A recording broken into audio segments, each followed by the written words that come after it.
If you're stuck choosing between a cheap stand mixer and a more expensive one, this is probably the comparison you actually need. Today, we're looking at two popular options for home bakers: the Hamilton Beach 4-quart stand mixer and the Cuisinart SM-50 stand mixer.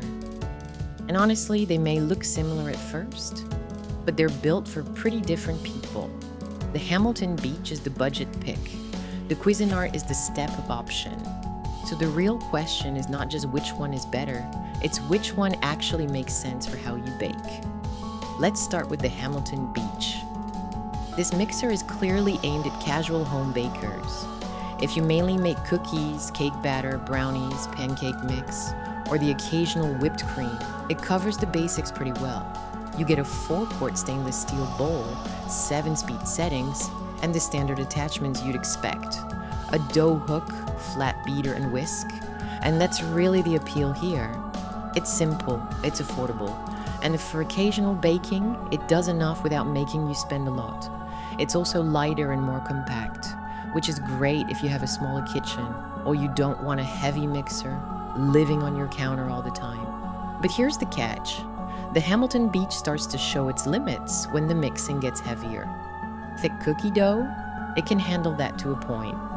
Bread dough on a regular basis, that's where it starts to feel more entry level. The plastic housing doesn't feel as solid as more expensive mixers, and some people notice it can shift a little on the counter during heavier mixing. So if you bake once in a while, it's probably fine. But if you bake every week, especially bread, you may outgrow it faster than you expect. Now let's talk about the Cuisinart. This one feels more like a serious homestand mixer. The first big upgrade is the bowl size. You get a 5.5-quart stainless steel bowl, which makes a real difference if you bake larger batches, double recipes, or make dough more often. You also get 12-speed settings, which gives you more control. That matters more than people think. You can start slower, avoid splashing ingredients everywhere, and then ramp up the speed when you need more power for whipping or kneading. And in real use, the Cuisinart just feels more stable. It has a heavier, sturdier build, so it stays planted better during thicker mixes. For cookie dough, heavier batters, and regular bread making, it generally feels more comfortable and more confident than the Hamilton Beach. But it's not perfect either. The obvious downside is the price. It usually costs a lot more. And if you only bake once in a while, you may not actually get enough extra value to justify that upgrade. It's also heavier, takes up more space, and it's still not a true heavy-duty machine for extremely stiff dough every single week. So yes, it's better. But it's only better if you'll actually use that extra capacity and sturdier build. So which one should you buy? If you're a casual baker who mostly makes cakes, cookies, brownies, or simple batters, the Hamilton Beach is probably the smarter choice. It gives you the core stand mixer experience at a much more accessible price.